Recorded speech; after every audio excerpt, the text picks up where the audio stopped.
আমি এসছি ওই রেখাপাত্র আমার জমিটাকে দখল করে রেখেছে। রেখাপাত্র অনেক খিস্তি খামারি দেয়, লেখাপড়া জানে না তো, মূর্খের অশেষ দোষ। এ আমাদেরকে সেদিন প্রথম বলেছে রেখাপাত্র, সেটা হচ্ছে একটা একটা কথা উনি বললেন, আমি নোংরা রাজনীতি করি না। তাহলে মা তুমি এরকম বললে কেন? নোংরা রাজনীতিটা কি? আমি তোমাকে বললাম যে মা আমাদের ভাড়াটা দিচ্ছ না কেন? বলে আমি এই পড়ে আছি, আমার কাছে এখনো টাকা আসেনি। তো আমি এখানে অবজেকশন করলাম আপনারা টাকা দেন না বলে, মাসে মাসে এমএলএদের টাকা ঠিক তার অ্যাকাউন্টে চলে যায়। বিজেপি বিধায়িকা রেখা পাত্র, বুঝতে পারলেন, তিনি বাড়ি ভাড়া দিচ্ছেন না 3 মাস ধরে। তাই কেশবানন্দ মহারাজ তিনি দাবি করছেন যে 3 মাস ধরে তার 4 বিঘা জমি সমেত বাড়িতে ভাড়া নিয়ে আছে।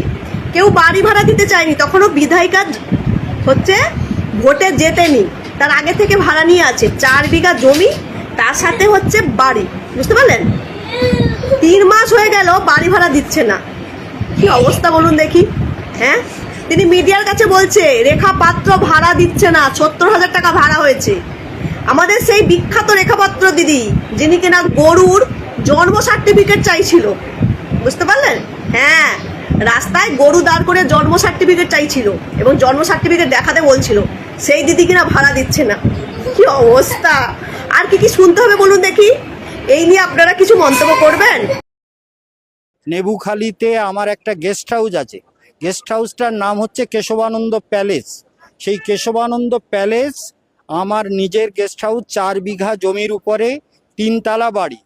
তো ওকে কেউ ভাড়া দিচ্ছিল না, যেহেতু বিজেপি আসবে কিনা কোনো ভরসা ছিল না। আমি ওনাকে ভাড়া দিলাম, যে আমি তো ছোটবেলার থেকে বিজেপি করি, সেই তপন শিকদারের টাইম থেকে, যখন তপন শিকদার প্রেসিডেন্ট ছিলেন বিজেপি। তো আমি ওনাকে বললাম যে আপনি আমার এটা ভাড়া নিন। তো 70,000 টাকা ভাড়া কথা হয়ে 4 বিঘে জমি, বাগান বাড়ি টাড়ি সব ওরা ব্যবহার করছে। এবং ওখানে খাওয়া দাওয়া, উৎসব আনন্দ, পিকনিক, তা পুকুর আছে, সব কিছু নিয়ে ওরা আছে। রেখাপাত্রই ভাড়া নিয়েছে, 20 এপ্রিল থেকে ভাড়া আছে, এপ্রিল মে ভাড়া দিয়েছে। জুন জুলাই আগস্ট পুরো 3 মাস হয়ে গেল, কোনো ভাড়াও দেয় না, প্লাস কেনার কোনো কথা বলছে না। আমি সমস্যায় পড়েছি, একবার লোক পাঠিয়েছি, ওই যে আমাদের সেক্রেটারি এসছে, সেক্রেটারিকেও দিয়েছি এবং সেক্রেটারিকে পাঠিয়েছি কয়েকবার কথা বলতে। আমার ট্রাস্টের সেক্রেটারি, ট্রাস্টটা হচ্ছে রেজিস্টার্ড ট্রাস্ট এবং 80G ধারা রেজিস্টার্ড, মানে ট্যাক্স ফ্রি। সেই ট্রাস্টের আমি ফাউন্ডার প্রেসিডেন্ট। লেখাপাত্র অনেক খিস্তি খামারি দেয়, লেখাপড়া জানে না তো, মূর্খের অশেষ দোষ। আমাদেরকে সেদিন প্রথম বলেছে রেখাপাত্র, সেটা হচ্ছে একটা কথা উনি বললেন, আমি নোংরা রাজনীতি করি না। তাহলে মা তুমি এরকম বললে কেন? নোংরা রাজনীতিটা কি? আমি তোমাকে বললাম যে মা আমাদের ভাড়াটা দিচ্ছ না কেন? বলে আমি এই পড়ে আছি, আমার কাছে এখনো টাকা আসেনি। তো আমি এখানে অবজেকশন করলাম আপনারা টাকা, এমএলএদের টাকা ঠিক তার অ্যাকাউন্টে চলে যায়।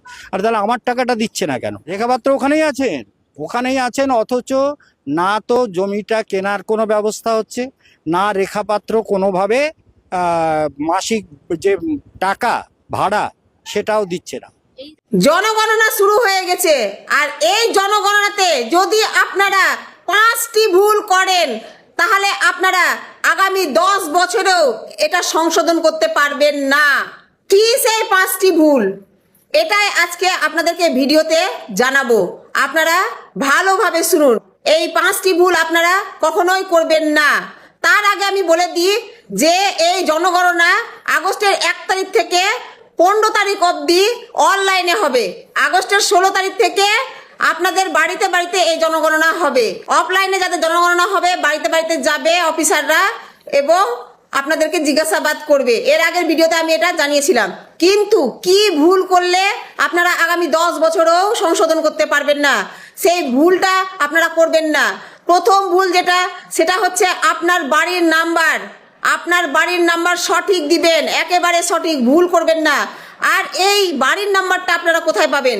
আপনারা এই বাড়ির নাম্বারটা আপনার ভোটার লিস্টে পাবেন। ভোটার লিস্টে আপনার যে নাম আছে, ফটো আছে, তার খোপ আছে, দেখবেন খোপের মধ্যেই লেখা আছে বাড়ির নাম্বার, সেই বাড়ির নাম্বারটা বসাতে হবে। যদি ভোটার লিস্ট না থাকে, তাহলে দেখবেন আপনারা যে ভোট দিয়েছিলেন আর একটা স্লিপ পাওয়া গেছিল, সেই স্লিপে আপনাদের বাড়ির নাম্বার আছে। ভোটার স্লিপও যদি না থাকে, তাহলে আপনারা আপনাদের পাড়াতে আপনাদের যে পঞ্চায়েত আছে অথবা কাউন্সিলর আছে, তাদের কাছে যান, তাদের কাছে ভোটার লিস্ট পাবেন। তাদের কাছ থেকে আপনারা সেই ভোটার লিস্ট থেকে বাড়ির নাম্বারটা সংগ্রহ করুন, আর সেই নাম্বারটা আপনারা যখন জনগণনা করবেন ওই বাড়ির নাম্বারটা সঠিক দিবেন। 2 নম্বর যেটা ভুল, সেই ভুলটা হচ্ছে আপনারা মোবাইল নাম্বারটা ঠিকঠাক দিবেন। মোবাইল নাম্বারটা এমন না যে হয়তো 4-5 মাস বা 1 বছর ব্যবহার করলেন, তারপরে হয়তো ওটা বাদ দিয়ে দিলেন, অন্য নাম্বার আবার আরেকটা নিলেন। এইরকম নাম্বার আপনারা দিবেন না। যে নাম্বারটা আপনারা একেবারে 10-20 বছর ধরে ব্যবহার করবেন, সেই মোবাইল নাম্বারটাই আপনারা জনগণনার ফর্ম ফিল আপ করার সময় দিবেন। আর একটা অপশন থাকে, সেটা হচ্ছে ইমেল নাম্বারটা আপনারা সঠিক দিবেন। ইমেল নাম্বারটা আপনার বাড়িতে যারা বুঝে, কোনো মেসেজ আসলে, কোনো ওটিপি আসলে সে সম্বন্ধে বুঝে, তার ইমেল নাম্বারটাই দিবেন। আপনার বাড়ির যে কজন সদস্য আছে সেই সদস্যের মধ্যে যারা বুঝে তার ইমেল নাম্বারটা দিলেই হবে। যদি ইমেল নাম্বারে আপনাদের ওটিপি বা কোনো তথ্য আসে সরকারিভাবে, সেটা জানতে পারে এবং সেটা জেনে আপনাদেরকে জানাতে পারে, এমনই কোনো সদস্য যারা বুঝে সেই সদস্যের ইমেল নাম্বারটা দিবেন। 4 নাম্বার, আপনার বাড়ির যে সদস্য আছে, হয়তো দেখা যাচ্ছে আপনার বাড়িতে সদস্য আছে 10 জন বা 14-15 জন এরকম আছে, কিন্তু আলাদা আলাদা খাই। সেক্ষেত্রে আপনাকে করতে হবে আলাদাভাবে জনগণনার ফর্ম ফিল আপ করতে হবে। আপনারা যে হাঁড়িতে খান যে কয়জন, সেই কয়েকজনেরই আপনারা সদস্য তৈরি করবেন। যদি আপনারা যে হাঁড়িতে খান 4 জন মিলে খান এক হাঁড়িতে, বা 5 জন মিলে খান, তাহলে 5 জন সদস্য। ধরেন আপনার কাকাদের সদস্য আছে 4-5 জন, সে 4-5 জন ওদের আলাদা হবে। আপনাদের আছে হয়তো 5-6 জন, আপনাদের আলাদা হবে। আপনার জেঠুর আছে হয়তো 5-6 জন, ওদের আলাদা হবে। এইভাবে আলাদা হবে। এক বাড়িতে থাকেন ঠিক, কিন্তু আলাদাভাবে জনগণনা তৈরি করতে হবে।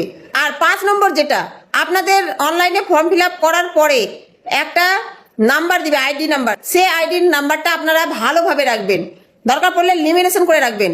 কারণ এই আইডি নাম্বারটা খুবই দরকার। আপনি জনগণনা করেছেন তার যে একটা প্রমাণ, সেই প্রমাণ হিসাবে এই আইডি নাম্বারটা। আর 16 তারিখের পরে যখন অফিসাররা বাড়িতে অফলাইনে জনগণনা করবে, তখন আপনাদেরকে এই আইডি নাম্বারটা চাইবে। সেই আইডি নাম্বারটা আপনাদেরকে দেখাতে হবে, যিনারা আসবেন, যে অফিসাররা আসবেন তাদেরকে দেখাতে হবে। তো আইডি নাম্বারটা আপনারা ভালো করে রাখবেন। আপনারা কখনোই এই 5টি ভুল করবেন না, নাহলে আপনারা সংশোধন তো করতেই পারবেন না, আরও বিভিন্ন রকমের সমস্যায় পড়ে যাবেন। এই জন্য আপনাদেরকে আমি এই সতর্কটা দিয়ে দিলাম, যেন আপনারা ঠিকঠাকভাবে যারা অনলাইনে ফর্ম ফিল আপ করছেন যেন ভুল না করেন। এই জন্য আমি এই বার্তাটা জানালাম। যারা এরকমই ইনফরমেশন ভিডিও চান, তারা অবশ্যই পুলিশের হেফাজত থাকাকালীন তৃণমূল কর্মী বিরজুর মৃত্যু হয়েছে, বুঝতে পারলেন? কাঁচরাপাড়ার কাউন্সিলর তৃণমূলের পদত্যাগী তার স্বামী বিরজুকে হালিশহরের পুলিশ তুলেছিল তোলাবাজি সহ বিভিন্ন অভিযোগে, এবং আদালত 5 দিন পুলিশের হেফাজত দিয়েছিল।